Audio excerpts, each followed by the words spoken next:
on subscription. We'll also share the content before we start the lecture.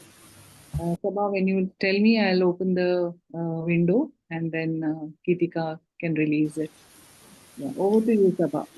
Okay, sure, ma'am. Let me introduce Geetika, ma'am. Hello, everyone. A very warm welcome to everyone who has joined us this evening for this lecture. We are extremely excited and delighted to welcome you to this another distinguished guest lecture, which is titled. Uh, 1 minute, ma'am. There is a problem. Sorry.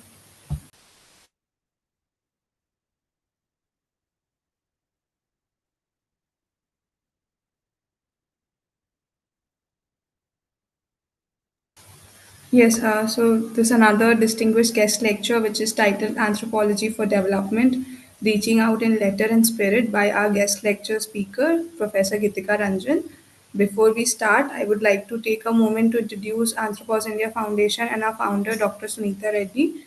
Founded in 2011, Anthropos India Foundation promotes the discipline of anthropology, its philosophy, and its methods to engage in applied and action research. Our work seeks to address issues of local communities through a bottom up approach unique to their culture and people. We conduct a community based research rooted in local knowledge systems, local culture, and ecology to inform policy initiatives and drive transformational impact. AIF also conducts workshop trainings and advocacy on various issues, especially on children. AIF promotes visual anthropology through vibrant, authentic, meaningful ethnographic films and photos documentation. We also publish a quarterly multilingual digital magazine, Childhood Matters, and a monthly digital magazine, Anthropologist, along with our own publishing house called Anthropos Books. Our founder, Dr. Sunita Reddy, is an associate professor at the Center of Social Medicine and Community Health, Jawaharlal Nehru University. She has 22 years of teaching and research experience. She has a background of medical anthropology and research in the areas of disaster, mother child health, gender violence, child rights, tribal health, indigenous medicine, migrant workers, medical tourism, and surrogacy. She has published widely, having 9 books and numerous articles, papers in peer reviewed journals and newspapers. I would also like to take a moment to formally introduce our guest lecture speaker for this lecture, Professor Geetika Ranjan. She is a distinguished anthropologist and a former head of the Department of Anthropology in Northeastern Hill University, Shillong. With over 2 decades of teaching and research experience, her work spans the anthropology of politics, anthropology of children, literary anthropology, ethnographic research, and tribal studies. She has received the UGC Research Award 2016 and the Young Scientist Award 2001 for her contributions. Her research includes international projects Nepal on the Move 2011 to 2016, exploring Nepalese migrants in Meghalaya's coal mines, and the UGC-funded study on girl-child domestic labor 2016 to 2018. She has authored Political Organization among the Bhoksa and the Approaches of the Study of Indian Culture and Society, a life member of INCAA and the Indian Anthropological Association. She has served on editorial boards and university committees. Her extensive publications and invited lectures continue to shape the anthropological research in India and beyond. Over to you, Geetika ma'am. Also, Sunita ma'am, if you would like to introduce the our latest edition of the Childhood Matters. Ma'am, you are on mute, Sunita ma'am. Thank you, Sabha. Geetika, I'll just show the screen and formally, digitally, you have to cut the ribbon, if I have to say, because we don't have other way to release the magazine. I'm really glad that Shalina ma'am is there, Mishra sir, Valimbe sir, Professor Gregory, and many more scholars who are our well-wishers. Ved sir is here. So we all feel very happy to share this magazine. And this is the issue January to March. I hope all of you can see the cover page of the magazine. Is it visible? Yes, yes. Yes, so that's the magazine which we have. Is it? I'm not able to see. That's why I was asking again. Uh, is it visible? It's visible. It's visible. Yeah. Yes, So ma'am, it is visible. right. Nice, nice, visible. Yeah. So very happy to share this issue, and we have applied for ISSN number. And Geetika, with your permission, this is the release for this magazine for this year. As you all know, this is a quarterly magazine for children. And Geetika also had written an editorial in the earlier issues. So all these issues are available on the website. And we, yeah, it looks nice. This is, Absolutely. thank you so much. And this is the vertical which Harini is managing at the moment. She's intern with us, and a team of other scholars who are part of the AIF team, designed by Habiba and a couple of other members who are also editing and proofreading. And we have a whole editorial team. Can you see the next page? Is it visible? Mm.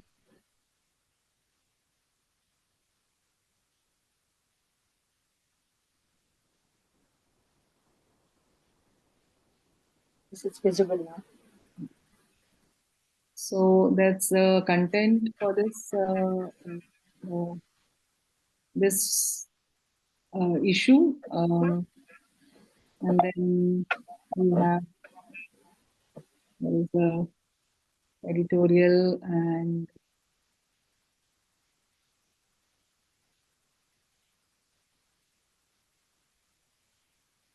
so as I said, this is multilingual. In fact, started with English, then we had bilingual, then we now have multilingual. We get articles in Bengali, in Telugu, in Oriya, and any other language. So we are sharing this with all of you. Whoever is interested in writing about children, you're most welcome on any aspects because we want this as a holistic magazine, which can be read by not just children but parents, teachers. So this is a mix of articles which be read by everyone. I mean, older people can read for their children, children can read for themselves, with older than say 6, 7 years old. And these are some of the very interesting topics. In fact, if you go back to the previous issues, you'll realize that they're very, very interesting. And many of them are researched articles. Then you have poetry, you have stories, you have stories of hope, children from marginalized sections, and an editorial covering various aspects. And then this time, we also have a guest editorial from Dr. Shivam Verma, who's an assistant professor, Department of English, Shillong, Anthropology, University of Delhi. Good thing is that now a lot of scholars are coming forward to write and send their articles for publication. So far, we were trying to approach people, but that is still happening. But we can see many more people showing interest. So I'll stop here. Geetika, over to you. Thank you so much. So many, many congratulations, Sunita, for this new edition of Childhood Matters.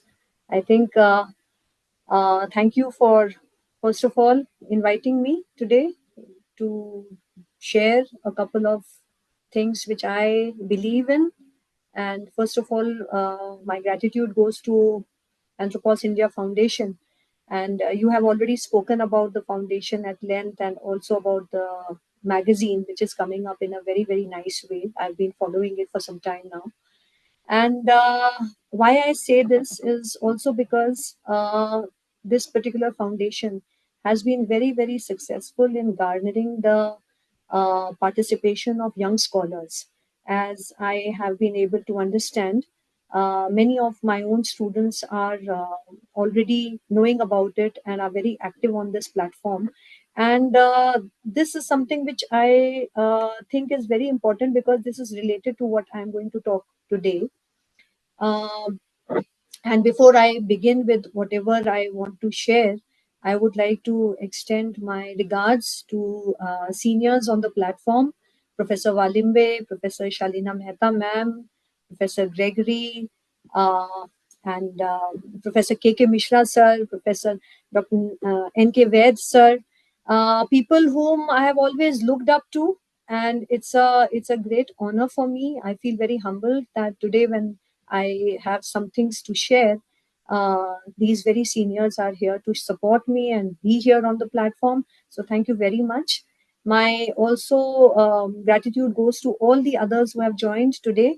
It was a little bit of a task on my part to actually overcome a technical glitch, which I have managed to somehow. I'm right now glued through my laptop, which was my target, and not through the phone. So somehow I have managed it. So Dr. Reddy, thank you very much for inviting me. And from here, I'll go ahead with a couple of things which were on my mind, which have been on my mind. And I thought that with the opportunity that you have given me, it is the right time to share that. Uh, actually, this whole idea of anthropology for development and reaching out in letter and spirit, this idea of talking about this came to my mind because of late, I have been in some seminars where there has been a lot of discussion about how anthropology is shaping up and what is the future of anthropology. And when we talk about the future of anthropology, we know that we have many things, many bright things to talk about. Anthropology today has ventured into practically every arena of human existence. Whatever is related to the human is related to anthropology. So that way, we have been spreading our wings. But at the same time, when we talk about the future, the talk caters towards a somewhat dismal picture.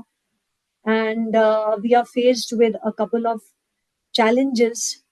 And when we look at those challenges and when we foresee the future, somewhere there is an apprehension, there is a worry, which is quite a reality. The other day, I was listening to this talk, wonderful talk given by Professor P.K. Mishra, and it was on the UIF platform. And Dr. Sunita Reddy herself had asked a very pertinent question that so many disciplines are taking from us, you know. So, yes, many disciplines have taken from us.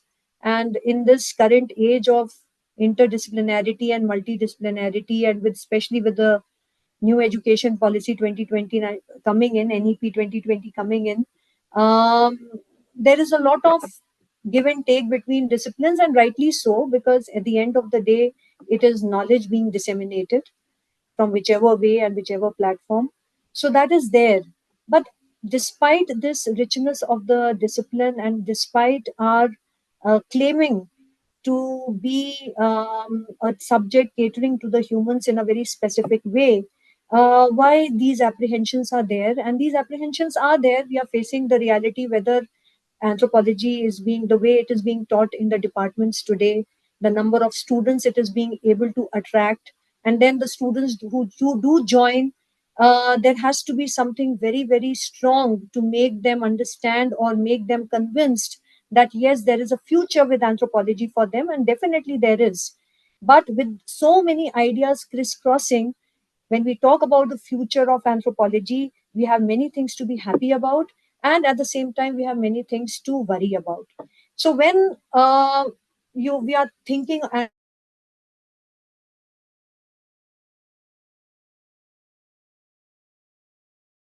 the whole scenario, my understanding, when in order to foresee and understand the future, we need to go back to the where we started, how we started, who were our building blocks, because we have come this far, facing a very, very tumultuous journey from anthropology being called handmaiden of the colonial rulers to being called science of leftovers to finally Malinowski telling us move off the veranda and enter the center stage.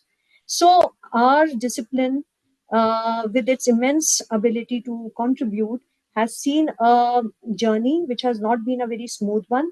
And that is the reason why we can admire the subject much, much more. But then uh, at today's juncture, I felt it was just necessary to go back a bit in order to move from the back to the future, because sometimes we need some kind of a reawakening. So, keeping that in mind, I have given shape to my talk of today, which is talking about anthropology for development and reaching out in letter and spirit. We understand, all of us who have joined the platform here, we are well familiar with the fact that anthropology is the only science of human beings which strives to understand the human, their actions, and their works in totality. We believe in the integration of knowledge about humans, and we realize the harmful effect of compartmentalization. We try to understand people in their different cultural milieu as they go about their lives. And this knowledge, which the anthropologist gains, needs to have a purpose. We are striving so much to understand people in different shapes and sizes, different cultures, different cultural milieus, backdrops, speaking different languages. As Kenneth Boulding has said, the whole world, the entire lake is the arena of anthropological inquiry. So, with this kind of striving that the anthropologist does in order to gain knowledge about the human, at the end of the day, what is the purpose of this? And apart from other things, one very strong purpose that stands out is that it should be the welfare of those who the anthropologist is studying, or otherwise it makes anthropology a very self-seeking and a merely rhetorical subject. So whatever understanding we gain about the other human has to go somewhere in the direction of his or her welfare development. So whether we say public anthropology, whether we say anthropology of welfare for development, we are actually moving towards a very sound understanding of human problems and their amelioration. So it will be quite safe to say that anthropologists aim to take forward the spirit of doing good. And that is precisely the reason why I'm quoting Katie Gardner and David Lewis, who in their work, Anthropology, Development and Postmodern Challenge, very candidly they write that if anthropologists have to make politically meaningful contributions to the world in which they work, they must continue to make the vital connection between knowledge and action. So here we understand that yes, there are two words, very crucial words coming together, the vital connection between knowledge and action. And when we talk about these two terms, we are reminded of ethnographic fieldwork. After all, like Herskowitz has also written, that field is the laboratory of the anthropologist. So, this whole idea of gaining the knowledge about the humans, there are many ways to go about it.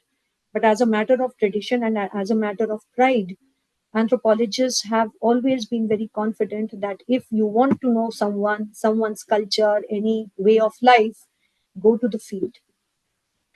So, fieldwork continues to be the hallmark, the cornerstone of anthropology. An anthropologist's long term experience on the chosen field helps him or her to have an in depth understanding of not only what is seen, but also of what is not seen, not only of what is heard, but also of what is unheard and unspoken. The field gives us the nuances, all of which make the entire gamut of human living and which needs to be explored in order to be understood. That is the reason why Alfred Kroeber has written in a very interesting article, the title of which is even more interesting, The History of the Personality of Anthropology. Publication date is 1959. I came across this article very late, but nevertheless. And in this particular article, which is titled The History of Personality of Anthropology, Grover says, we insist on fieldwork as an opportunity, a privilege, and a professional cachet. We want the face to face experience with our subjects. So it is fieldwork which enables the anthropologist to garner what Malinowski says the imponderabilia of everyday life. So we understand how important ethnographic fieldwork is. Being in close contact with the people of our research, it is only natural to develop empathy for them. The field worker, the anthropologist is on the field for a long period of time. We have greatly cherished this tradition of ours and believe that there are and cannot be any shortcuts when it is about doing field work. So when we are there, it is very natural to develop empathy for the people among whom we are doing our work, to empathize, to understand their loss of nerve, their rigmarole of life seems only natural. And it is this empathy which, as Bennett and Wolf write, makes the cultural anthropologist view the human beings he studies as, within quotes, fellow men and not as subjects.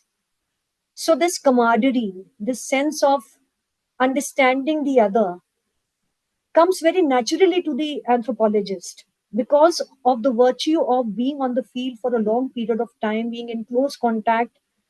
So, that is why I fully agree with Professor Vijay Sahai when he writes that ethnography ceases to be a concern of mind alone, but of heart or soul as well. However, this word empathy also comes with the responsibility of being cautious. While remaining empathetic, the ethnographer keeps reminding the self of carefully walking on the tightrope of what Clyde Cluchan says attached detachment. This term attached detachment is a tightrope to walk on for the ethnographer, where she needs to strike the right balance in order to report about the culture that the anthropologist is studying in a rather unbiased, non partisan way.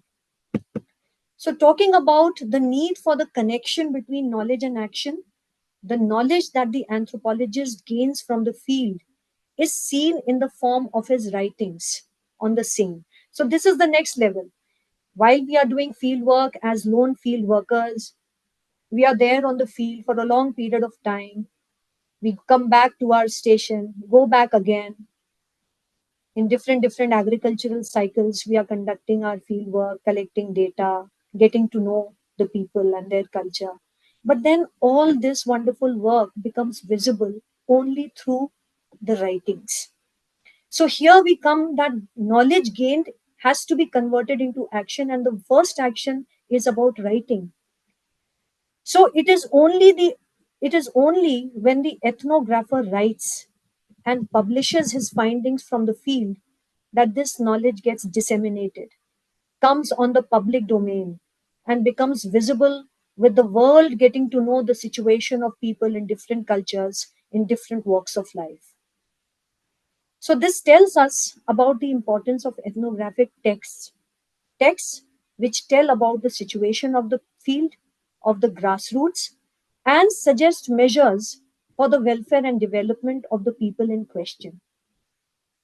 And that is the reason why we say ethnography is both the process and the product of the process. Leela Abu Lugod, very nicely, she writes that when we understand that ethnography is all about collecting data from the field and the writing part, she says this reminds that there is the crucial need to tread especially carefully in both the conduct of research and in writing about it. In today's lecture, the word development is precisely related to the efforts made by anthropologists who, on account of in depth fieldwork, could develop texts to reach out to the readers about the position, the plight, and the need for necessary programs for the amelioration of their problems. Talking about writings in anthropology, it cannot be denied that the earliest writings on the tribes in India by administrator ethnographers, some of them really smack of ethnocentrism.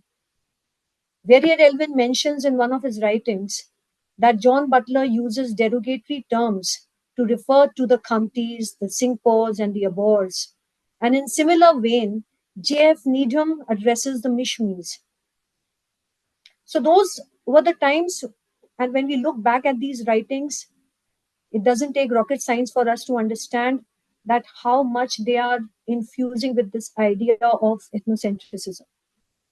Yet, there are many handbooks and monographs written by the anthropologically oriented administrators which deserve attention. Whether it is The Tribes and Castes of Northwest Provinces of Agra and Awadh by William Crook, or Castes and Tribes of Southern India by Thurston and Rangachari, there are so many. So when we look at these works, with all their weaknesses and strengths, we have to accept and acknowledge the fact that they at least heralded the documentation of various tribes and caste groups in India. Am I there? Sometimes the connection is falling weak. Yes, Am yes. I audible? Yes, ma'am, you are there. Please continue. Okay. Okay.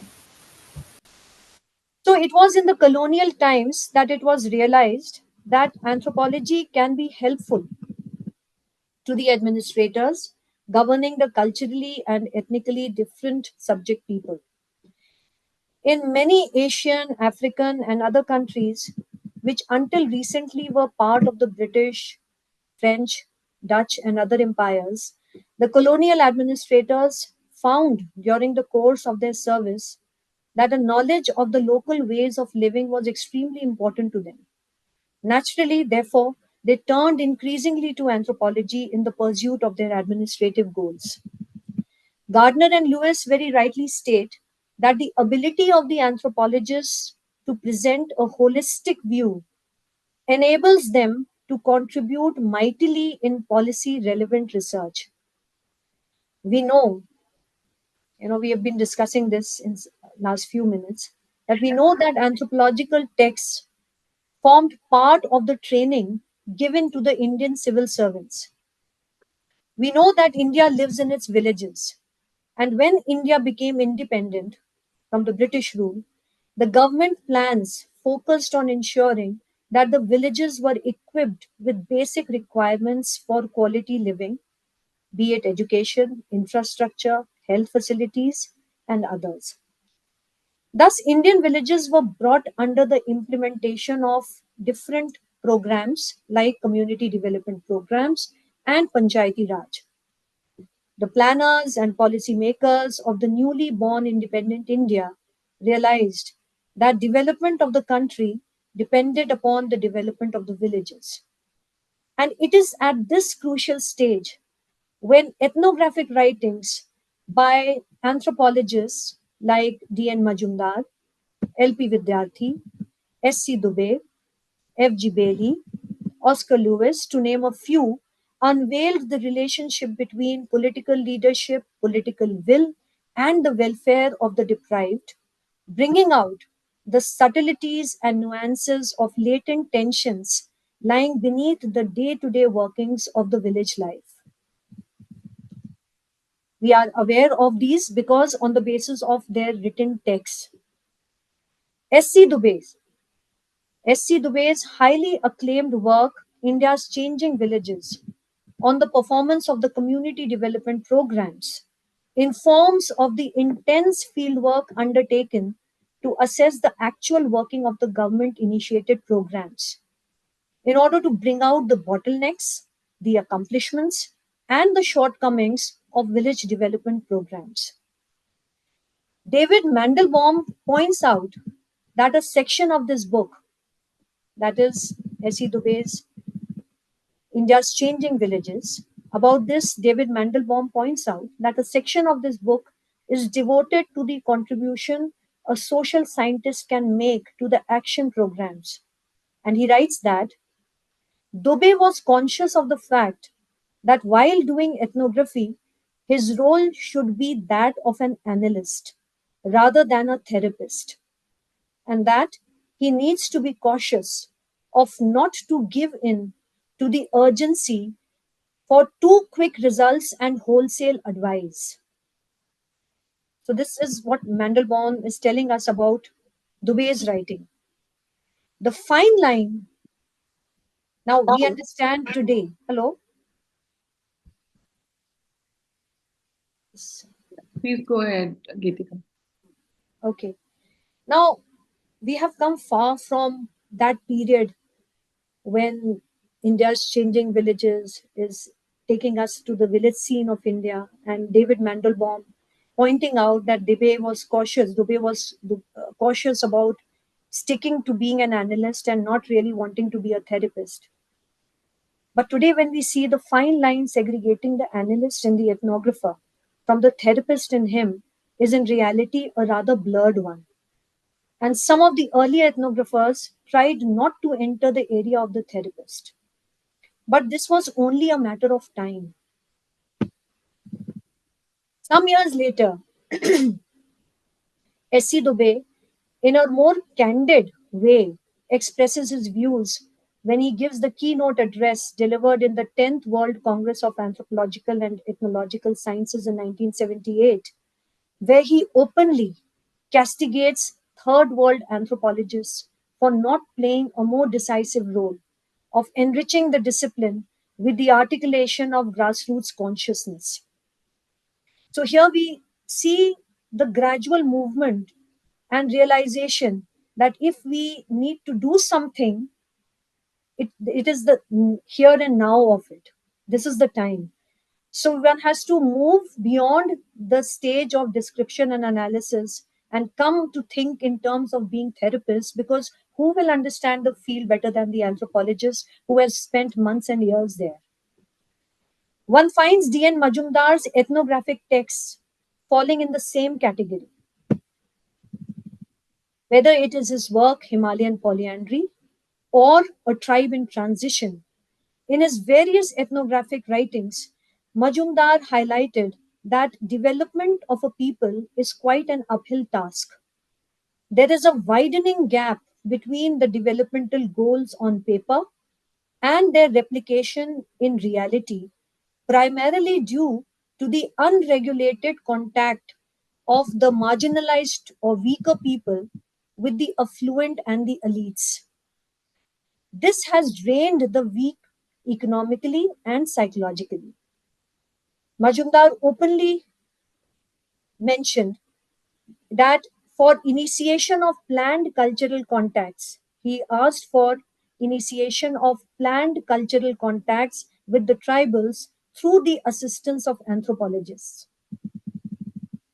His concern towards the plight of the tribes motivated him to propose the MARC approach, M-A-R-C, M standing for man, A standing for area, R standing for resource, and C standing for cooperation. So while he was working among the Hos of Kolhan, he was so,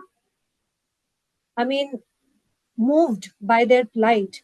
And at a larger level, here comes his suggestion that if we really want to bring up people whom we are studying, then he suggested the MARC approach, a very close cooperation and collaboration between the human resource, the area, the natural resources which are available there.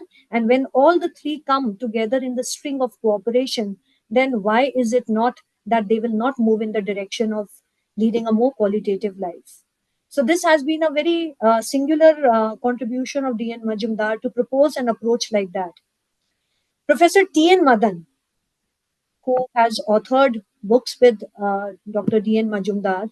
I don't know about books, but one book as a student I have read. So T.N. Madan, we know he's another eminent anthropologist of India. He writes that for D.N. Majumdar, cultural relativism stretched to extremes had no meaning. Majumdar openly explained cultures as, within quotes, dominant and decadent. He openly called cultures as dominant and decadent. And the reason for this was to press for the urgency that was required for addressing the obstacles that were there in the process of development. The core message in Majumdar's writings is that it is important for the anthropologist to, without mincing words, sensitize the planners and implementers about how exactly they need to proceed in improving the quality of life of a people. Interestingly, the emphasis on cultural relativism, which undoubtedly is one of the assets of understanding a culture, many a time is carried too far. We know that when we say what are the unique selling points of anthropology, cultural relativism figures there. That has been a pillar for anthropology and anthropologists to have a liberal and very absorbing approach towards the diversity of cultures. It has helped the discipline and the followers of this discipline to adopt a rather humane approach towards the others. But there are certain catches here and there. So as we go ahead in time, we realize that yes, many a time it happens that cultural relativism, the idea is carried too far. It becomes an impediment in the path of speaking up and writing about the amelioration of a people's problems. A growing awareness and sensitivity towards matters of human rights and human dignity brings clarity to an anthropologist to not let a skewed understanding of cultural relativism form a barrier in the way of planning, speaking, and acting for the welfare of a people. No wonder Nancy Shepherd Hughes candidly writes, if we cannot begin to think, this is within quotes, if we cannot begin to think about social institutions and practices in moral or ethical terms, then anthropology strikes me as quite weak and useless. So, as we were discussing about the post independence era of India, the anthropologists, armed with the conviction of grasping the situation of the marginalized people on account of their sincere ethnographic research, did not hesitate in sending out strong messages to the bureaucrats, the administrators, as well as to each other, even within the fraternity of anthropologists. Scholars like L.P. Vidyarthi, P.K. Bhaumik, B.K. Roy Burman, B.N. Sahai, and L.K. Mahapatra, among others, decried the bureaucratic approach and the imputed needs approach of the bureaucracy given by the planners and administrators. Instead, they highlighted the felt needs of the vulnerable group. So, the names which I have just taken, they were very clear that when you are talking about the needs of the people, when you are looking at the grassroots, at the people on the field, by sitting in the Eiffel Tower of policy making, not really going to the field and not getting the smell of the field, then there is every chance, and this was actually happening, that you are talking about imputed needs, needs in general, needs that can fit for everybody. But it is the field that gives you a good idea about the felt needs of the vulnerable groups. So these early anthropologists of India were, in their writings, they have talked about the ability, the nerve and the knack to be able to catch the felt needs of the people. Because unless and until felt needs, specific needs of specific communities are understood, the whole bit about policy making and implementation looks farce, because you cannot talk about the specific from a general angle. So, talking about development and the steering role of the Indian anthropologists, one is also reminded now about Professor L.K. Mahapatra, who, for his concerted efforts, had been called by Michael M. Cernia as India's leading militant social anthropologist. Now, this label itself is very interesting, militant social anthropologist. And he's acknowledged, Cernia acknowledges him for his significant contribution to policy making on resettlement and rehabilitation across the world. Mahapatra's seminal works like Development for Whom, Resettlement and Rehabilitation Policy in India, and another work, Knowledge for Actions, a treatise in anthropology, among others, are reflections of his relentless rigor to speak and write scathingly for the marginalized and exploited people. He was vociferous in raising up the devastating effects of state sponsored development projects, leading to mass displacement, and questioned the poorly addressed ways of their rehabilitation. And since we are talking in the line of uh, development projects leading to the displacement of the people, a very interesting piece of information and knowledge which I discovered very late was about Iravati Karve. You know, when we talk about Iravati Karve, we are immediately reminded of kinship organization in India. And I would say maybe few people know about it. At least I did not know about it when I discovered it later. That her lesser known book with Mrs. Jay Nimbkar entitled A Survey of the People Displaced Through the Koyna Dam. Now here Iravati Karve is writing about the whole idea, whole issue, whole problem of displacement in this book, A Survey of the People Displaced Through the Koyna Dam, published in 1969. The Koyna Dam was the first big project in Maharashtra, in which 100 villages were affected, involving thousands of people. And Karve and Nimkar made a detailed study of the situation and looked into the success and failure of government's rehabilitation program. In fact, I learnt of this from Abhijit Guha's work, where he informs that a significant thing about the study was the fact that Iravati Karve and Nimkar had no intention to please the government by writing a success story. They have not also said anywhere in the report that the dam was unnecessary. See, such a realistic way. Normally, when developmental programs are being critiqued by social scientists, there is a tendency to make it oversimplistic by either going for it or not going for it. And here is a writing by Iravati Karve and Nimkar, which on one hand has no intention of pleasing the government, but on the other hand also does not say that building of the dam is unnecessary. The results and the conclusions of the study simply revealed how the government, despite its stated good intentions for development, failed to deliver justice. In the foreword, the authors stated quite clearly the, that the state understood its responsibility and tried honestly to fulfill it. But still, the attempt was largely fruitless because the rehabilitation was not properly planned. So it was Abhijit Gua who drew our attention to Iravati Karve's very seminal work. And that is the reason why I'm bringing it up today when we are talking about development and issues of displacement and rehabilitation.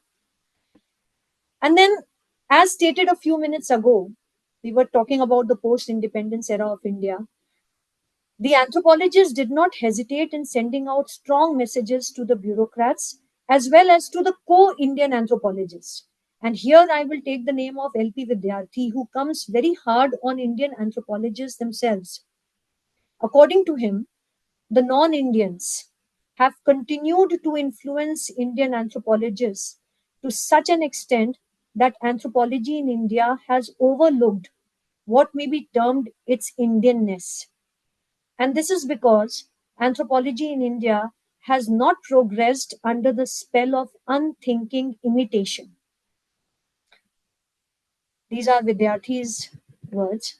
Writings of D.N. Majumdar, L.P. Vidyarthi, L.K. Mahapatra, P.K. Bhaumik, and others urged to nationalize our problems and take our poverty very seriously.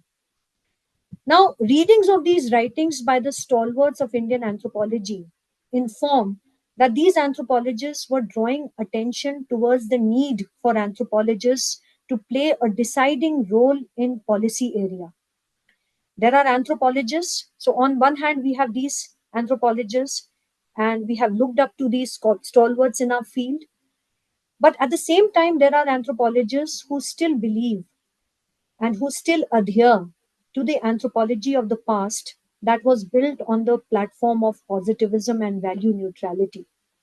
I'll talk about Laura Thompson here. She says that anthropologists should not adopt the part of an administrator, developer, manipulator, and within quotes, do-gooder. There are anthropologists who prefer not to intervene in terms of giving advice, but there are others who consider such views to be dated. For example, Delheims and Elizabeth Golson consider the direct involvement of the anthropologist and administration as the need of the hour. So, all this while, what I have tried to basically say is the fact that the writings done by anthropologists are the biggest influences if we really want to influence platforms like policy making, speaking up for those who need to be spoken for.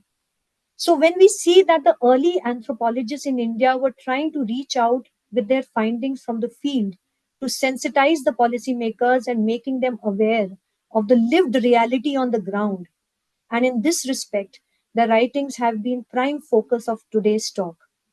Writing is key in anthropology as one of its main modes of communication.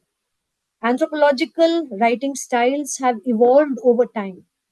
The early writings aiming at objectivity and rationale. The literary mode in writing becoming conspicuous with Clifford Geertz's views, and then a rather revolutionary turn coming in with debate triggered with the publication of the work Writing Cultures, The Poetics and Politics of Ethnography by James Clifford and Marcus.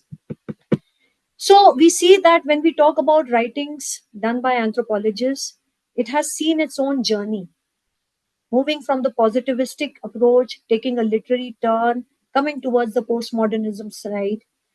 The discipline of anthropology and the writings of anthropologists have traversed a long way since colonial times, taking within their fold new areas of research and redefining its own unique features like cultural relativism, embracing the idea of postmodernism while defending positivism, and bringing the study of all kinds of societies under its focus of research.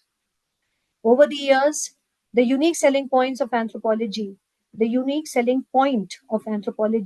has become its action oriented approach. Anthropology's focus on action to make the needed difference in the life of a people stems from its sound understanding of a people through its ethnographic research. The postmodernist anthropologists do raise pertinent questions on the credibility of ethnographic research being done in anthropology, and this has again helped ethnographic research to become even more meticulous, particularly in the production of text. Anthropology, with its singular bent on fieldwork, capturing the lived reality of a people, is instrumental in suggesting, recommending, and even being a crucial part of implementing the measures for public welfare. So, at the end of the day, when we talk about the future of anthropology, and there are many things to look into that area, but one that was coming to my mind, and this especially goes out to the young scholars today. We have so many departments of anthropology, and they are flooded with scholars who are pursuing their research towards the doctoral degree.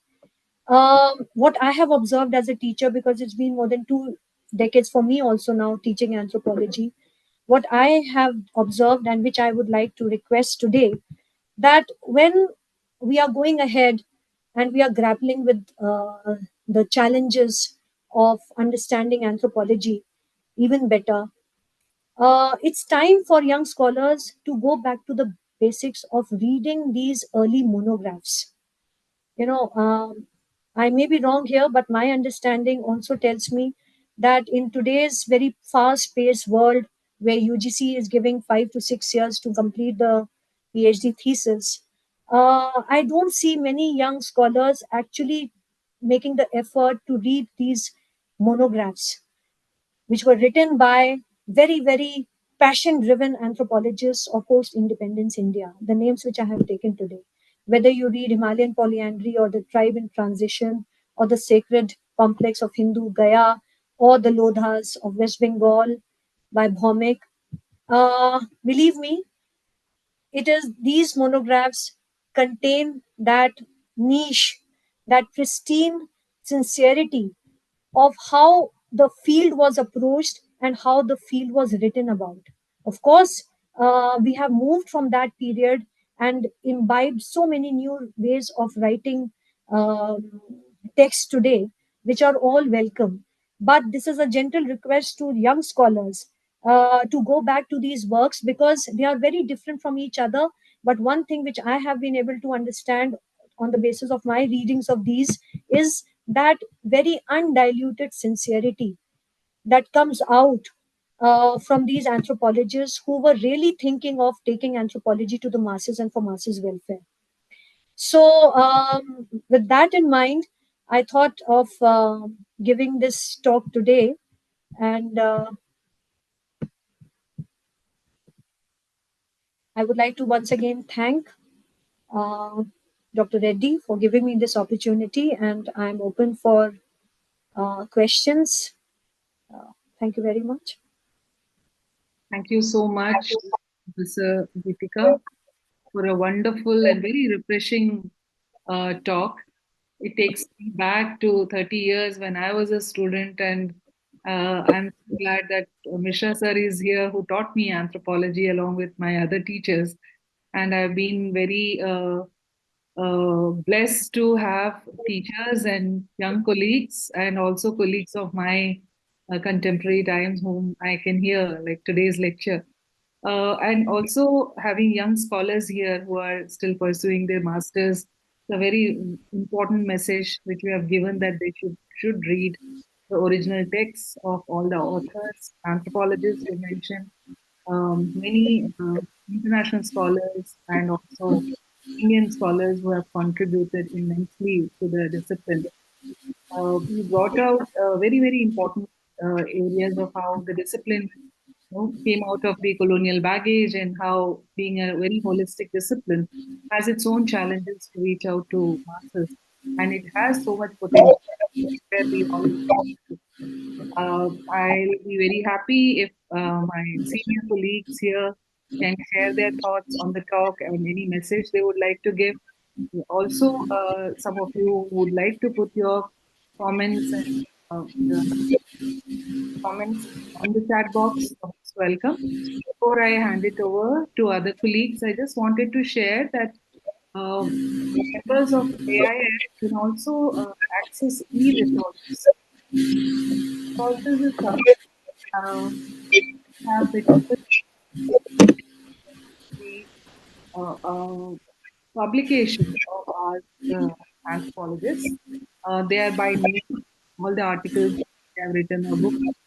And I'll see classics also, digital classics in the website. Uh, there's some disturbance, but I hope you're able to hear. We are creating one more. Uh, we're creating one more space within the courses. We are going to all the classics, digital copies of the classics, so that everybody gets to have a look at the responses.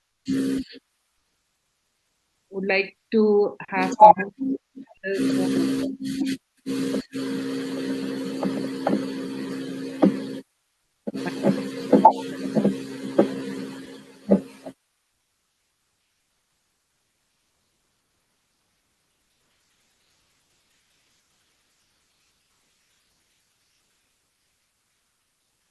Yeah, Shankaran has raised his hand. Yeah, go ahead, Shankaran.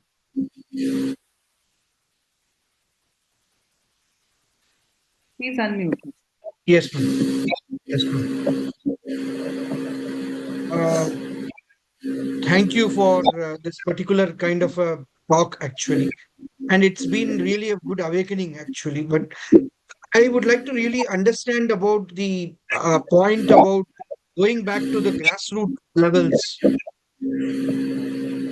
that was really awakening in nature actually for me, about that any anthropologist should look at the moral and ethical standards to really understand this, for which I am particularly nowadays interested in a subject of anthropology of cancer, which is a very less studied subject actually. Before this, I was very much interested in shadow education, but nowadays I got hooked up in anthropology of cancer.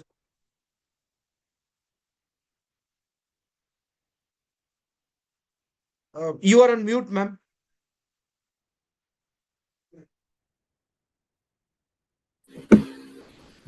Okay, I could not hear the last part. Anthropology of. Cancer, cancer. Okay, okay, okay. So if I get you right, you are basically wanting to know uh, that how far one can go in terms of moral and ethical practices in conducting one's research, something like that. Yes, yes, yes. Yeah, as I just shared with you, that it's about the intention with which we are working in a certain area, whether it's disease, whether it's cancer, whether it's a crucial social problem. An anthropologist, by virtue of being there on the field in a very in depth manner, intense way, is able to understand the reality.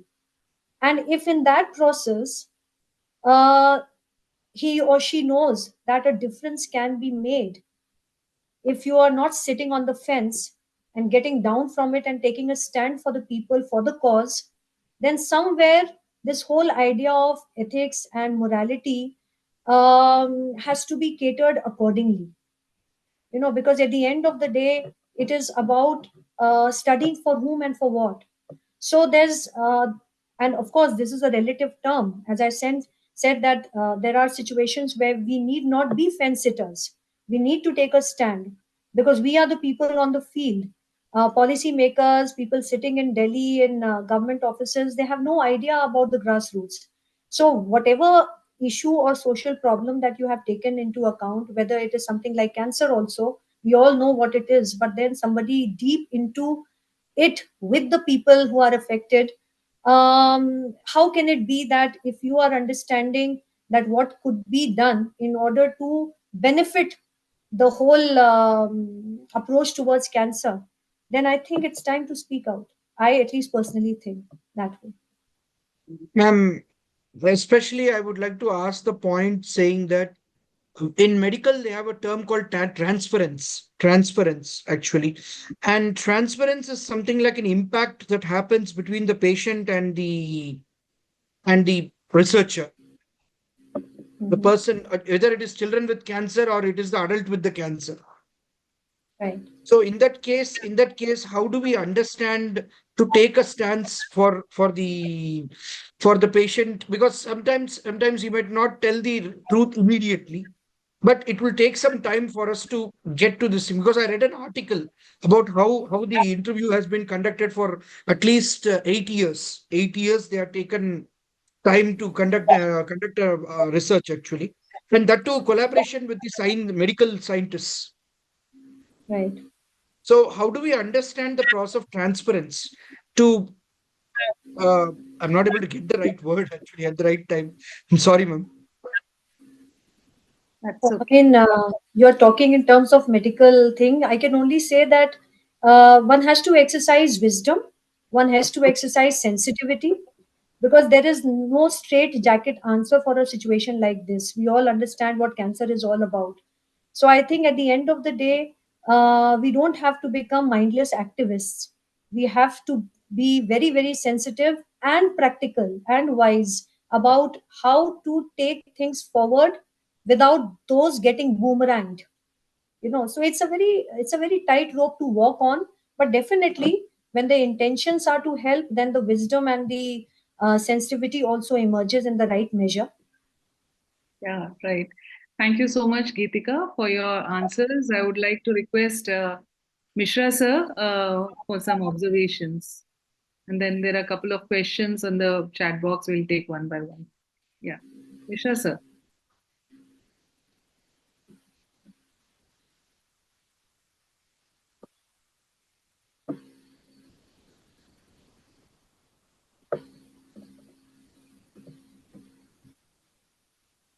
Sir, can you unmute and share your observations? Is Mishra sir there? Yeah. Sir, please unmute. Can you hear me now? Yes, sir. Now we can hear you. Can you hear me? Yes, sir. Please go ahead. Yes, sir. Yes, sir. No, I'm not sure whether you are able to hear me or not. Yes, sir. We can hear you. Yeah, wonderful. First of all, I would like to congratulate Professor Geetika Ranjan for this brilliant talk. And it is a kind of reviving the entire history of anthropology. I would pick up only two things, Professor Geetika Ranjan. You talked about number one, the agenda for anthropology today, and the agenda for anthropologists today. These are the two vital issues which you touched upon, whatever I have understood. About the strategy for anthropology, I remember for quite some time we have been debating that whether anthropology should be a theoretical science or it should be both theoretical and applied. There was a time when people were thinking that it should only detach itself from application. It should be theoretical. Application is not our job. And when Vinay used to be alive and we used to debate on this issue for hours together. But now there is no denying to the fact that anthropology has to be action oriented. And you have very rightly said, anthropological knowledge and anthropological action should go side by side. I agree with that.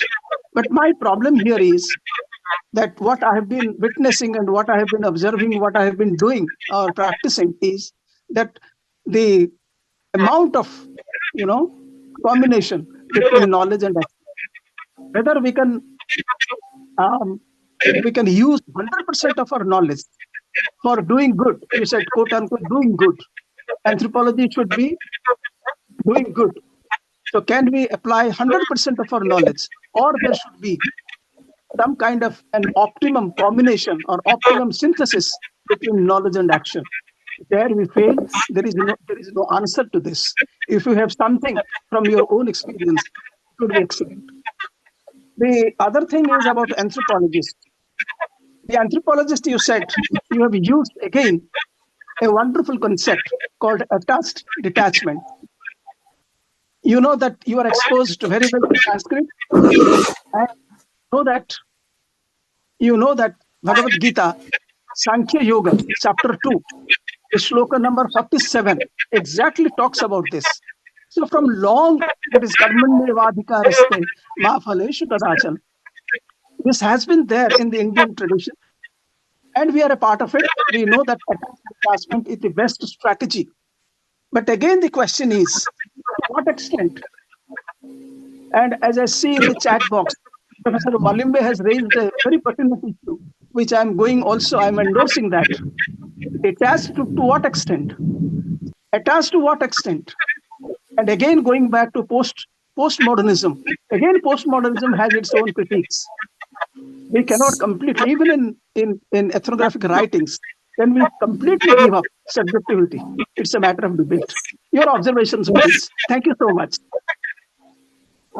Thank you very much, Professor Mishra, and you are absolutely right. When you raise the first point about how far can we go, whether our knowledge can fully be converted into action or not. No. We may be doing the best of research, but we need takers. We don't have takers. We are doing wonderful research at the university levels.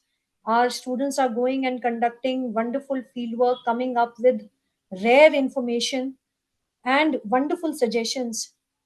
But then to reach out to the level of ultimately people who are going to use them for and are empowered and authorized to actually use that knowledge, I think there is a lingering gap there. We have to understand that yes, anthropological knowledge, no matter how profound and sound it is, and it needs takers. whether it is irony of the day or the inability of the anthropologists to reach out or the arrogance of the policymakers to take our views into account. All these have to come together. So I agree with you that full knowledge into full action is a challenge. But I was talking mainly about the fact that what we as anthropologists can do. And that gives us the liberty and the independence of writing about our knowledge gained from the field. Because it is the writing that goes public. It is the writing, whether we talk about P.K. Bhaumik, whether we talk about Mahapatra, Majumdar, ultimately they were able to make scathing remarks and they did find listeners. They were they were holding important positions as well.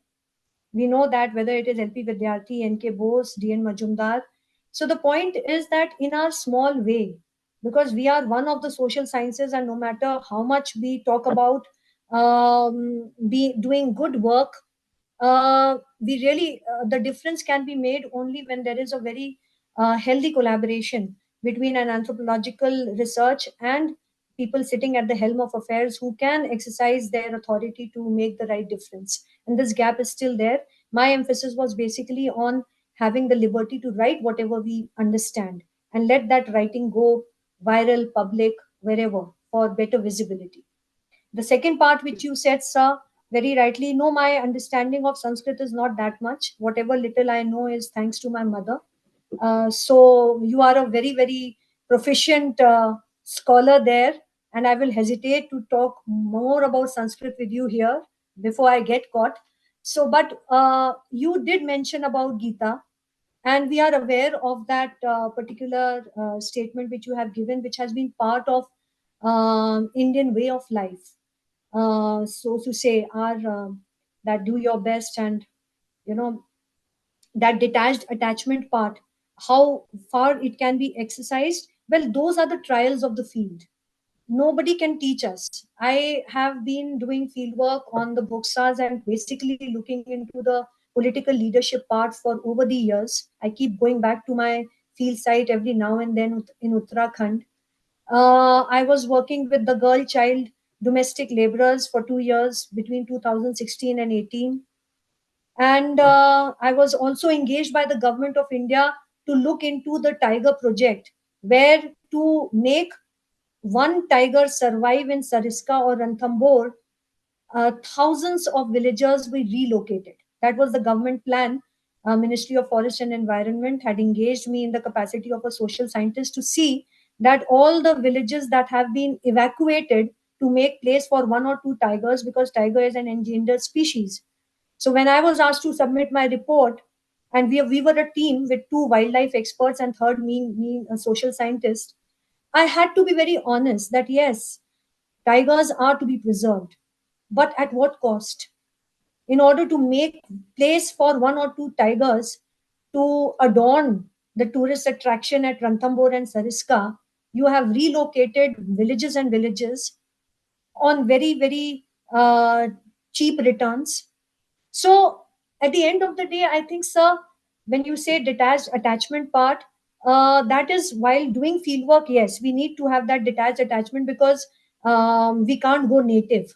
Like for some anthropologists like very relevant, the very frequent words you say going native. At the end of the day, we need to know why are we there on the field.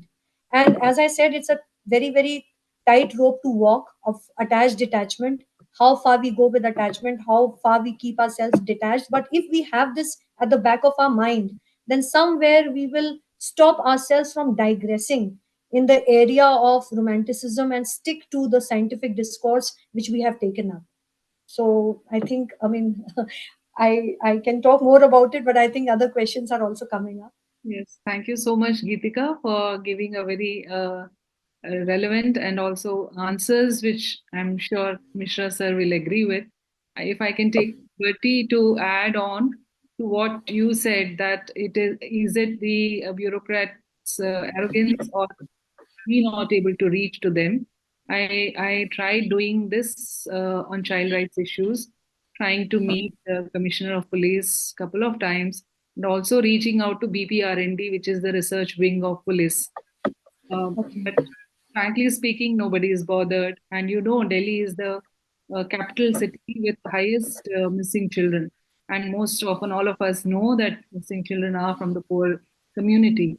So this goes back to Irfan's question about can we go as militant social anthropology route, or do we just be writing about it? And you are very right that at this stage, when we can reach through social media to masses, we don't have to really depend on anybody to write our articles. So I think that's a good way to reach out and share what we feel strongly about, and then bring some action. And there are 3 journals which one you can look into: Anthropology in Action, Human Organization, Practicing Anthropology, and Journal of Applied Anthropology. You can write articles which are more applied in academic nature. Um, uh, Geetika, there are a couple of more questions. Valim asked, tell us about emotional issues leading to research bias. Can you? It's in the comment box. Valimbe sir's question, please tell us about emotional issues leading to research bias. And then one question on how does anthropology contribute to sustainable development goals? And a couple of comments here. Professor Valimbe sir's question. Okay, I am not able to see it here, but scroll up at 7:37 p.m. We had written in the chat. I was asking about emotional issues Yes, which sir. lead to research bias. I think you have partially answered my question. Yes, sir. Even I feel when you're working with, say, with my own example of working with children, we are all emotionally connected, and that's why we think strongly and we research with them. And being social science is very subjective field itself, we do are biased, but at the same time, I feel if we want to address these issues, we need to take it up emotionally also, along with yes. giving the facts and figures and saying this is the problem and now sort it out by the government departments. Yeah, Geetika, your comment, please. No, I think what Professor Valimbe has pointed out, yes, emotional issues definitely do come in. And that is where we are reminded also of Malinowski's diaries. That yes, there is no denying the fact, sir, that when we are touching upon areas of human rights and human concern, emotional issues do come on the part of the researcher. But at the same time, we have to see the problem in holism. That, like for instance, when I was working on the girl child domestic laborers, small children working as maids in houses, then they're sharing their concerns with me, or their childlike innocence, telling me that they are missing out on childhood. Of course it moves, but at the same time, to understand the problem from the larger angle of what the parents are doing, what are the houses where they are working, is there an alternative to the fact that yes, the child labor laws are not extending to domestic labor, then if is the government giving some other option of maintaining a livelihood or leaving the family to die out of poverty. So the social problems are so complex in nature that when we as ethnographers work among them, it's very natural to get moved emotionally. But at the same time, as I said, that because we are trained to be people who have to come back to the issue of attached detachment, and ultimately be able to look at the problem from a holistic angle and suggest measures, of course, and suggest measures. So emotional angle will come in, and side by side, the wisdom and the rationale of conducting the research will also crisscross, ultimately leading us towards the answering of the objective which we have taken up.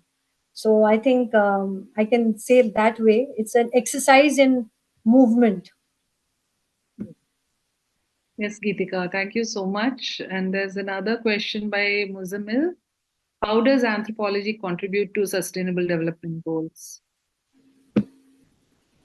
SDG goals are something which we have been talking about very passionately. And all these goals are directly related to human welfare. All of these, they have been given different numbers, but at the end of the day, they are all catering to the human. And as I said, that anthropology being the science of totality of the human being, with anthropology in action and being there doing it, can at the come up with suggestions don't come up without a thorough understanding of the ground reality. So we go back to the fact that this understanding of the grassroots, the problem at its core, and having the confidence and conviction from there will enable the anthropologist to come up with suggestions, because suggestions based on scratchy knowledge will never help. So when you talk about SDGs and when you talk about the role of anthropology, the formula is the same.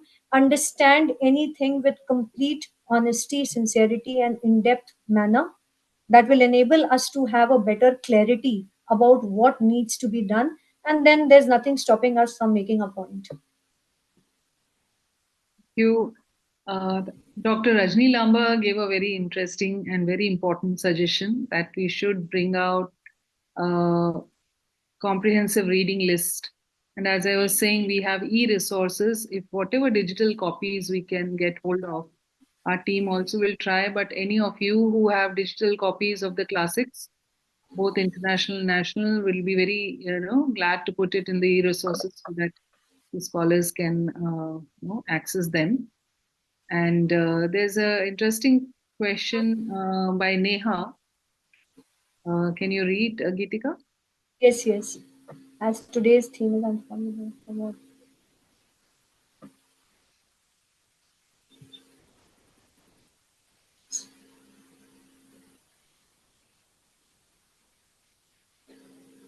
Very interesting question. That where is it gone suddenly? Okay, no, suddenly the question went away. Okay. So, for the development of consciousness and guidance of youth, if I research on love and use Shiv Shakti love story and quantum physics for this, what do you think? Is it a right perspective or just myth? Nothing stops you from exploring whichever area you wish to explore. I mean, it's your curiosity which is taking you that far and valid enough. Because at the end of the day, there is no arena of human life and thinking that cannot come under the purview of research. So there is no such thing as right or considering something as a myth, as long as it satisfies your curiosity and takes you to a level of understanding the human better, with the science of quantum physics coming there and the whole idea of Shiv Shakti. Why is it a myth? I mean, if you come to think of it, then everything related to belief can be a myth. So it's about seeing things with which perspective. If you are passionate enough to undertake this research, do it. I would think like that. Yeah, that's absolutely correct. May I come in, Sunita, if nobody else is there? Yeah, please go on, and then we'll have one question by Irfan. Yeah. Let Irfan, let's have Irfan's question first. Oh, okay, ma'am. So, Geetika, you can read. Earlier, there were points about militant anthropologists, but now the last comment, I can read. Last is, okay, let us check this again. The last. Irfan, I was also wondering, should anthropology more be theoretical applied? While anthropology... Yeah, below that, there's another comment. Oh, okay. 1 second. It's not about the militant social one, right? Yeah. Or is it about that? Partly answered those, but the last one is an unfortunate observation that anthropologists are not considered for jobs in ICPS. I had written to the ministry about this, not just in terms of employment, but in how much better anthropologists could contribute to the field. After all, they are among the best equipped professionals for such roles. However, I have yet to receive a response. What are your thoughts on this gap between anthropology and policy implementation? I think seniors can have a role to play for juniors and for anthropology in general. Okay, if I understand, the first part of the question was the lacking of scope in terms of employability for anthropology, right? Yeah, Is that so? action and applied is the question, no? How far we can be theoretical and how far we can take action. And like one of the scholars had earlier told, like So, military anthropology. this one was asking about jobs, right? Jobs in the sense, anthropologists are perfect, but then they're not involved. So, so how do you build a Yes. capacity in So, anthropology and policy implementation? yes, actually, first things, policy implementation is a field we talk about later. First is getting jobs. I think that is something which is being highlighted in this question as well, that we are doing such good research, but when it comes to it, and he has mentioned about ICPS. Uh, yes, I mean, when we are talking about the future of anthropology, um, the reason why there is apprehension is because even if you have degree and great knowledge of anthropology, at the end of the day, you need a job out of it. And the job scenario, to say, is bleak. To, of course, he's talking about ICPS. I can talk about the IITs, the different IITs in the country, which all of them run a department in humanities and social sciences, where in some capacity anthropologists are engaged, like for example IIT Delhi. But if you look at the website of IIT Guwahati, IIT Kanpur, in this Department of Humanities and Social Sciences, they have spelled out disciplines like sociology, psychology, English. Proper spelling out of disciplines are there. Anthropology is missing.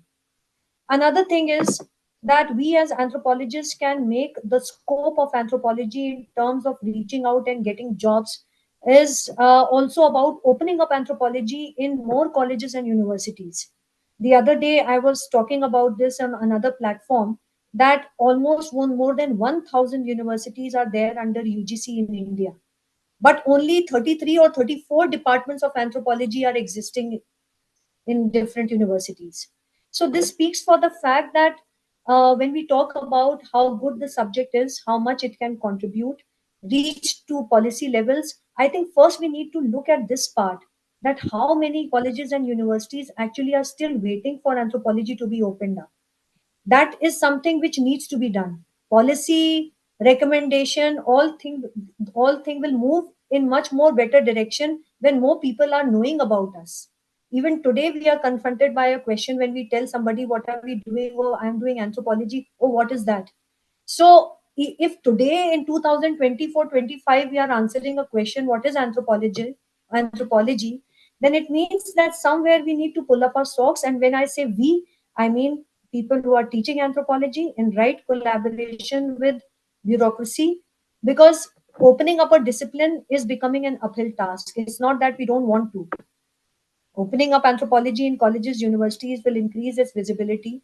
But I have to share this online also, that many selection teams go to open up anthropology in colleges and universities. And because the lab is falling short of something, many a time the permission is denied.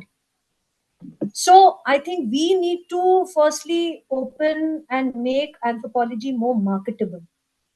And then comes this area about whether to remain a theoretical anthropologist or policy. No, theory for itself has no meaning. The next level of theory is to act. Whether we get data from the field and build up a theory, or have a theory and then go to the field, at the end of the day, we are doing a scientific research. But when we are dealing with human beings, the issue of policy automatically comes up.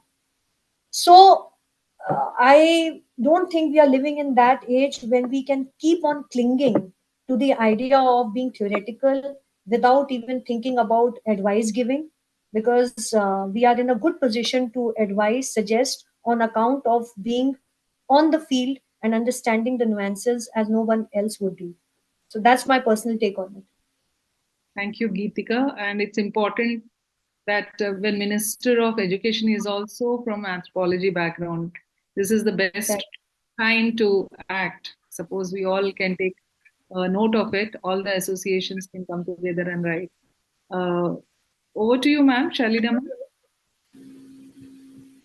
Thank you. Am I because I'm taking this call from my phone, Geetika, so I did miss Hello, part. ma'am. Hi, how are you? I'm Well, fine.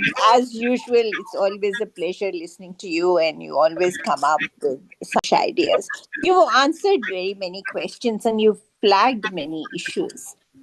But when you talk about development, anthropology of development or for development, development itself is a very contentious issue. So first, I think we must take stock of that. That are we going to endorse the kind of development agenda SDG or other UN agencies are promoting? Is it in the larger interest of the communities that we work with? First and foremost. The other, you raised some very, very relevant, important issues and the questions that have been raised, and we've been debating those questions for a very, very long time of different nature about pragmatics of the discipline. Whether, you know, uh, up, our students can get jobs or are we relevant? We are relevant for sure. But the question is, how do we make others realize our relevance? And that's where I think the problem comes. Our inability to organize ourselves into, I've repeatedly said this, into some kind of a pressure group. Why sociology has gone ahead and a discipline which has very much come out of anthropology, many sociologists have recognized that. But somewhere, we've not really been able to put ourselves at that pedestal to say that, look, our understanding of the discipline in certain ways is much better because of our intense field training. So, what is it that we should do? Let us talk about that because students are raising these issues. They want jobs. Uh, it's not that the jobs are not available. The jobs are there in the market, but they don't know where to go and search for those jobs. So, don't you think this particular portal that Sunita is trying to run, we should do some kind of a regular monitoring of what are the kind of jobs that are available and what kind of training our students need to apply for those jobs? As far as opening more departments of anthropology or in the universities is concerned, if my last take is correct, the number of departments teaching anthropology have probably gone up to 50. But that doesn't really, serve the purpose that we are aiming at. So, what should we do? Should we use the existing technology to come up with ideas that prepare our students to explore those job opportunities that they haven't done in the past or they think is not really meant for anthropologists? So what do you think? I mean, and I retired almost 10 years ago, so I don't know what students are doing at the moment or where exactly are they looking for placements. For example, a lot of these international agencies look for anthropologists with their kind of training. So why aren't these students applying for it? I will just give you a very, recent experience. We were evaluating some proposals for ICSSR. Sunita was also there. The proposals were only actually meant for anthropologists.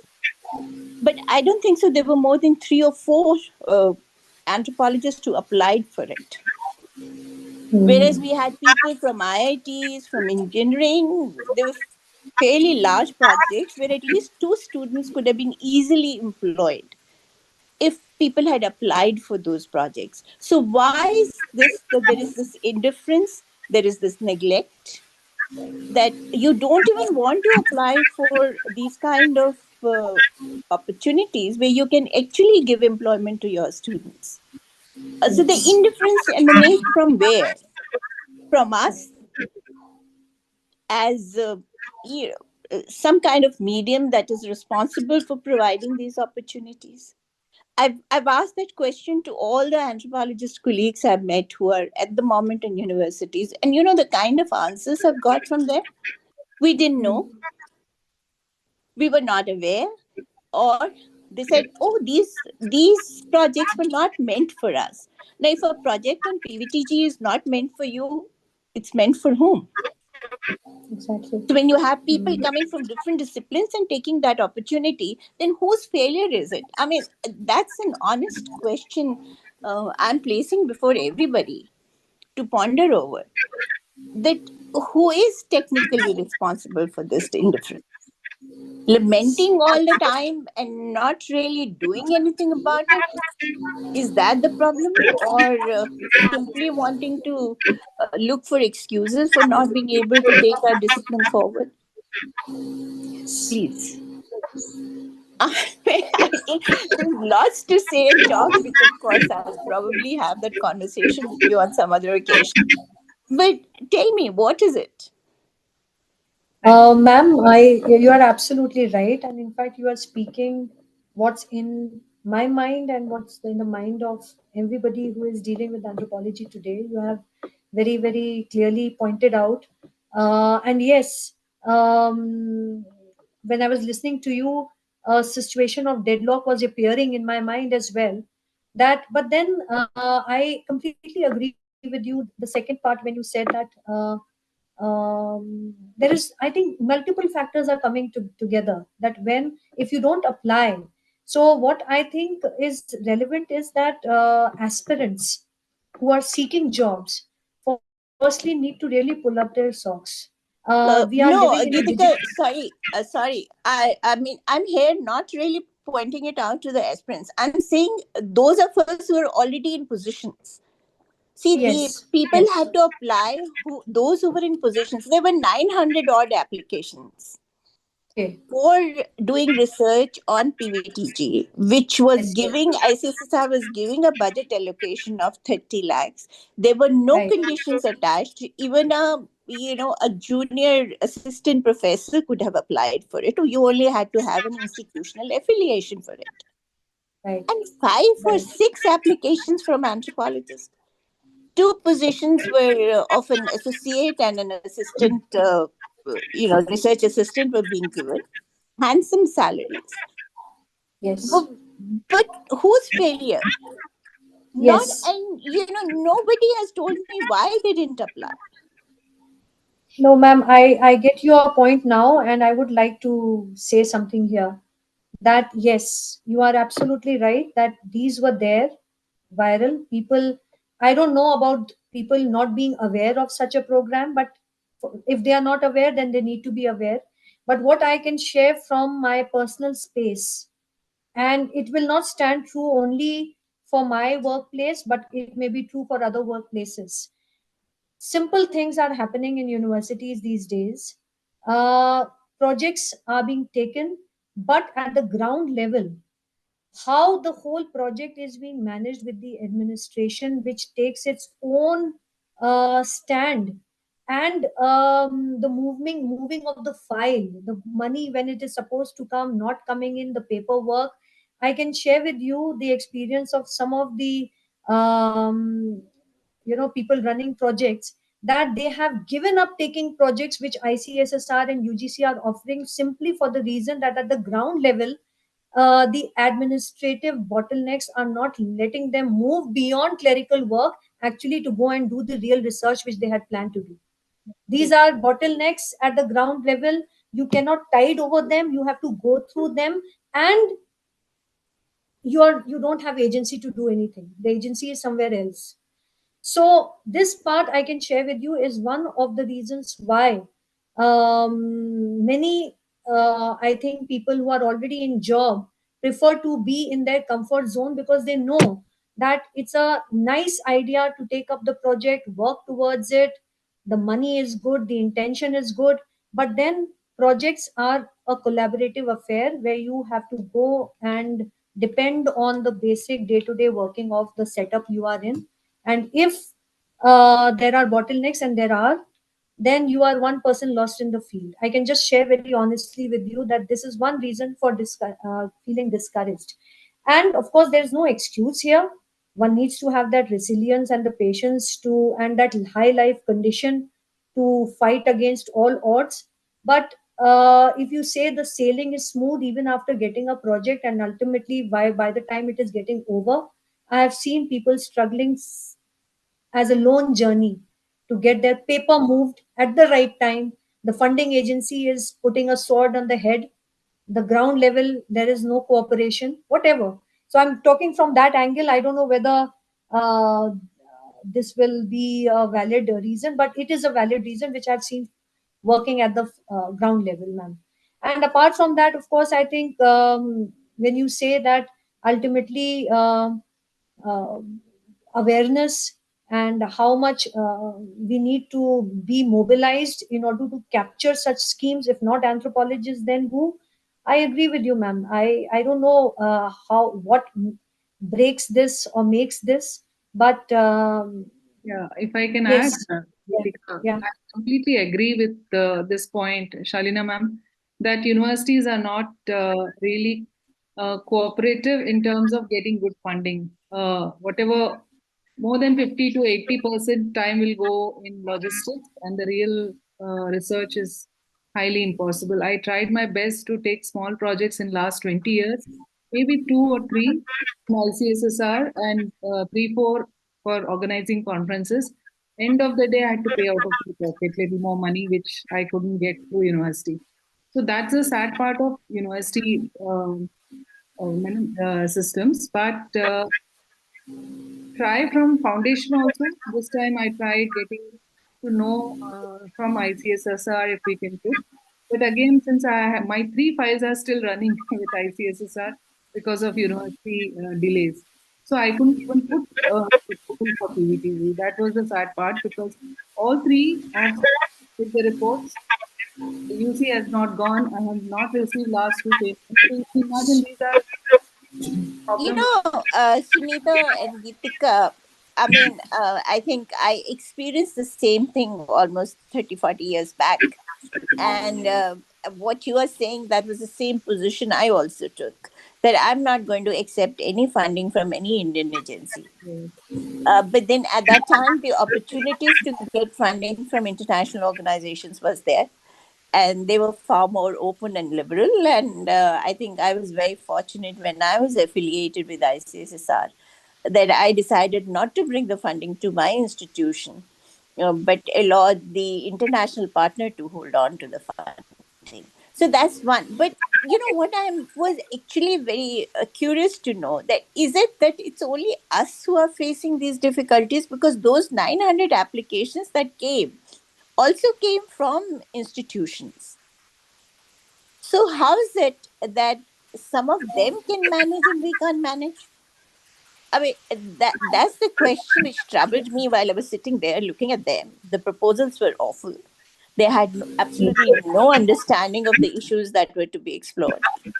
But we, with our sensitivities, all that Geetika has been talking about, with our ability to, go to the grassroots, to be able to interact, to have them as our co-participants and not as respondents or informants, all that is there.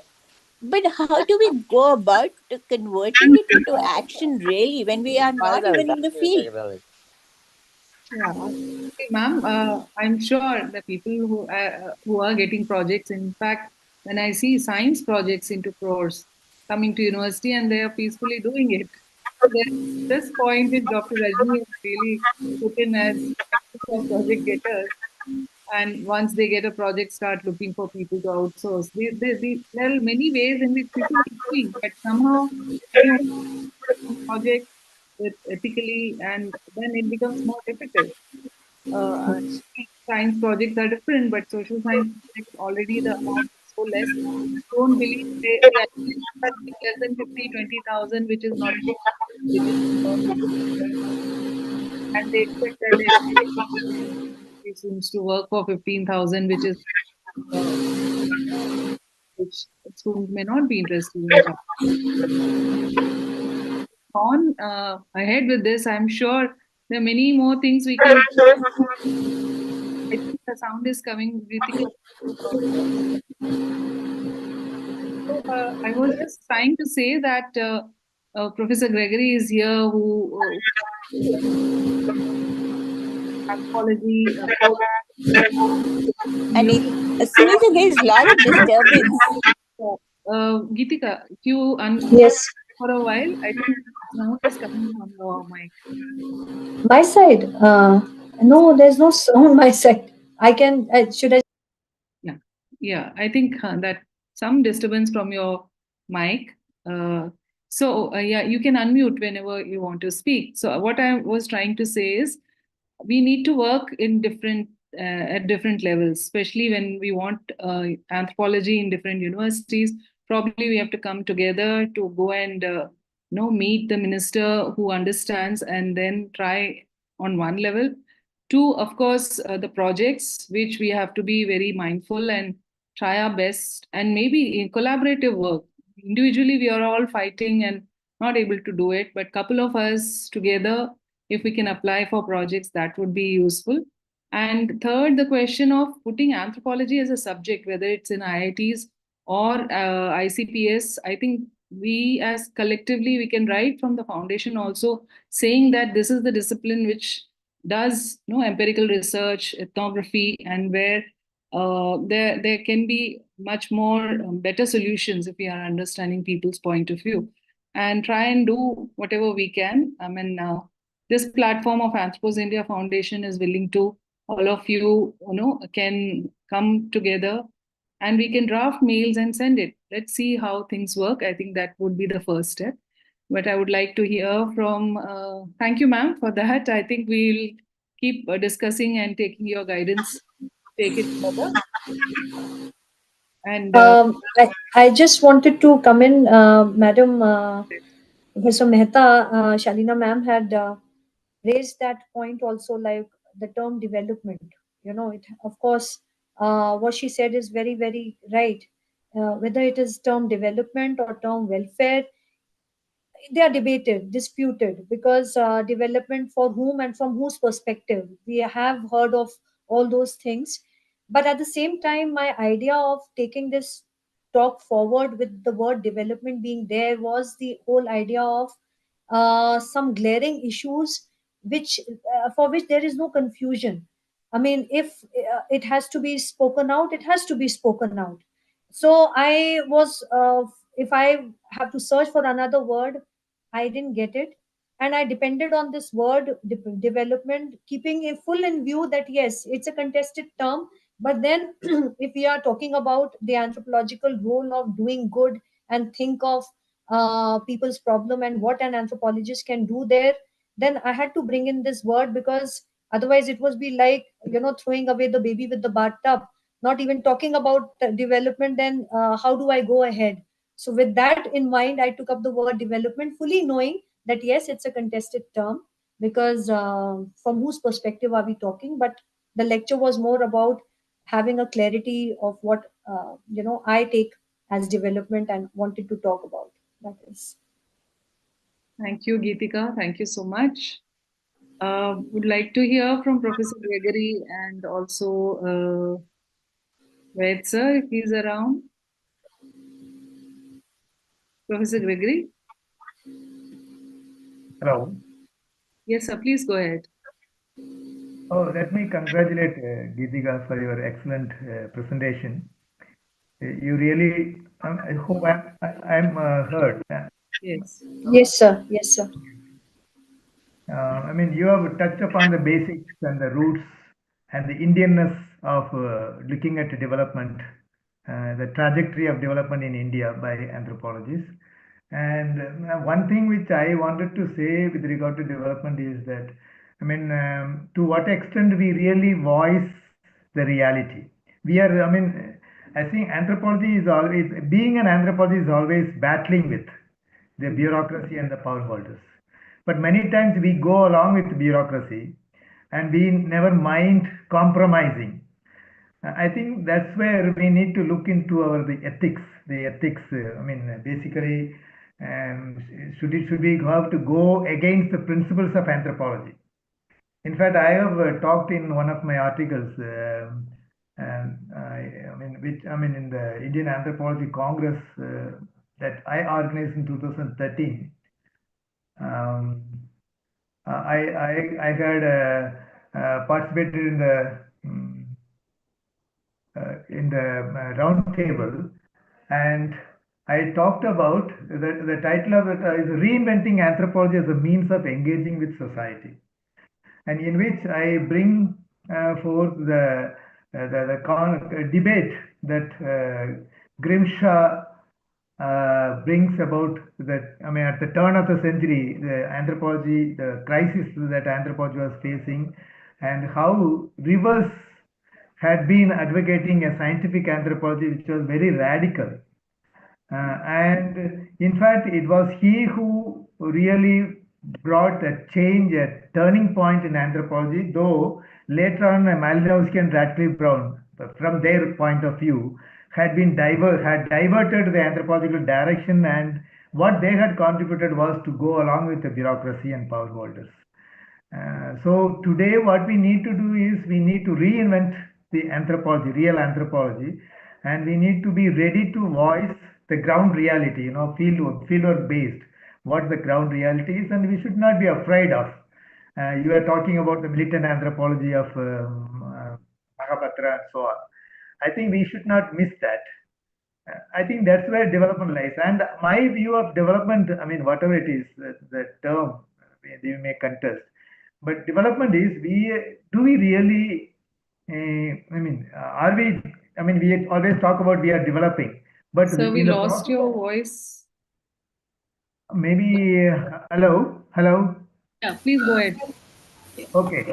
No, what I see is in the process of development, for example, I mean, the poverty is one of the basic issues that we always talk about. And the gap is increasing between haves and have-nots. And as long as the gap is increasing, we are not developing. So the development ultimately has to reduce the gap between the haves and have-nots. And to that, we need to contribute. Anthropology should contribute to that level. And we need to find out the ways and means how it can be done and how we have to influence the policymakers. Because the policymakers are not ready to listen to the anthropologists because what we say is not pleasing to them. So we need to strike a balance and really, I mean, now Dr. Sunita Reddy was talking about the education minister being an anthropologist, but it's only in label. We are not able to get anything out of these people. So we need to, I think, unitedly join together and come out with a creative action plan to strike some of the problems that you have highlighted, including popularizing anthropology. I mean, now I think anthropology departments we have more than about 60 or so, not 30 or 35. But then, my idea is it's not that just we have the departments of anthropology. Anthropology should be everywhere, in every subject. It's not that mere department of anthropology is not going to solve the problem. For example, engineering or legal studies, medical sciences, everywhere anthropology is required. But the bureaucracy is not ready to accept it. So I think that is where we divert. Even civil service examination, anthropology is only one of the optional subjects. In fact, I would say that anthropology should be a compulsory subject for civil service examination. So what we can do in this direction, I think we should examine and see what constructively we can do, and proactively the young anthropologists should be motivated to move towards that. I know that the young anthropologists are very much bothered about the career problem. I think we need to seriously address that issue too. Absolutely. Yes, sir. Thank you so much. Yeah, thank you so much, sir, for those suggestions. I think we need to work on it, and probably we'll put these things and start. I think I should congratulate Sunita Reddy for the wonderful, so many initiatives you have been doing. But I wish that everyone is committed to take along and join this movement to give us new direction to Indian anthropology. So thank you so much, sir, for those encouraging words. Any other questions from any other scholars, young scholars? And I am really thankful to everyone who has joined. Some of our seniors, Ved sir, Valimbe sir, Mishra sir, Shalina ma'am, Dr. Rajni, and we have many others, faculty who are teaching and also young students. If there are no questions, then I would request Devi to share her vote of thanks. And it was really wonderful listening to you, Geetika, and very refreshing, and lot of questions which came up, also giving suggestions how we can move forward to make anthropology more visible, and of course some action plan for us to say that this is the subject and this is what anthropologists can do, and in real terms how we can go ahead. I think we all have to put our minds together and then work on it. So thank you so much. Devi, over to you.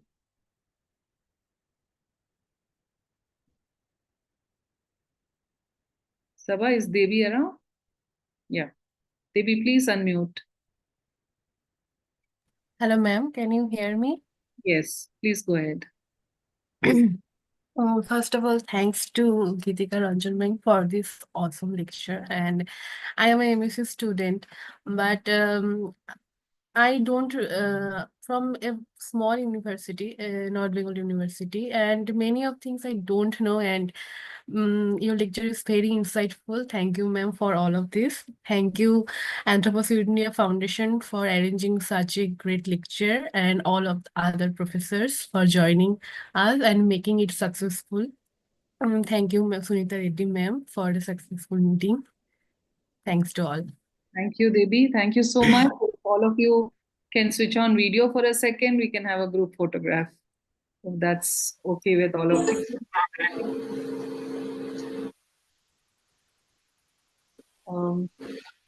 Sabha?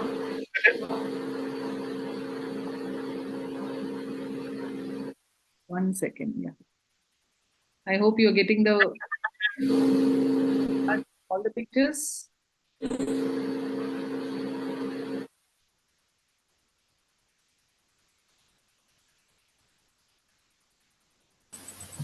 Not all have switched on, but I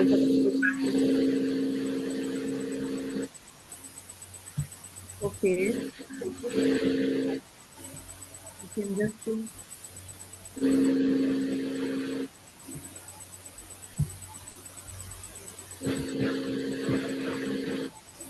We should have done this before when all of us are around. Yeah. Yes.